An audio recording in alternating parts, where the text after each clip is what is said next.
ప్రజాపాలనలో ప్రజల ఆకాంక్షలను నెరవేర్చేందుకు నిరంతరం ప్రయత్నిస్తున్నామని సీఎం రేవంత్ రెడ్డి అన్నారు. రైతు భరోసా, ఇందిరమ్మ ఆత్మీయ భరోసా, ఇందిరమ్మ ఇళ్లు, కొత్త రేషన్ కార్డుల పంపిణీ పథకాల ప్రారంభించిన వేళ సీఎం రేవంత్ రెడ్డి ప్రజలకు ఓ వీడియో సందేశం ఇచ్చారు.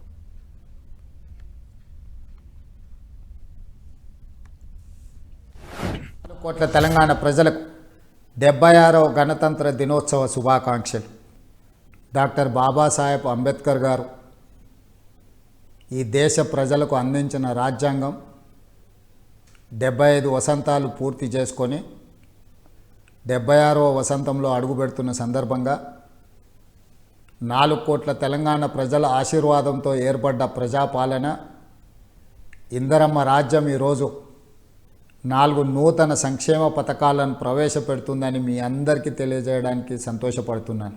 ప్రజలకిచ్చిన గ్యారెంటీలను ఒకటొకటిగా అమలు చేస్తూ ఈనాడు ఈ గణతంత్ర దినోత్సవ సందర్భంగా రైతు భరోసా, ఇందిరమ్మ ఆత్మీయ భరోసా, ఇందిరమ్మ ఇండ్లు, నూతన రేషన్ కార్డుల పంపిణీ కార్యక్రమాలను ఈరోజు ప్రారంభించుకోవడం నాకెంతో సంతోషంగా ఉంది.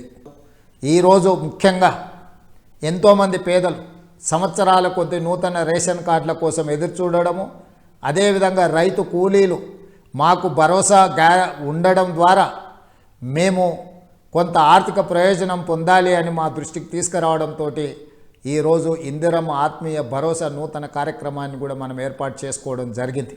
రైతు భరోసాలో ఈరోజు సంవత్సరానికి 12,000 రూపాయలను మనము ఈరోజు రైతుల ఖాతాలో వేసుకోవడం జరుగుతుంది. ఆనాడు ఆకాశమే హద్దుగా 2004 నుంచి 2014 వరకు ఇందిరమ్మ రాజ్యంలో ఇందిరమ్మ ఇండ్లు మనం ఇచ్చుకోవడం జరిగింది.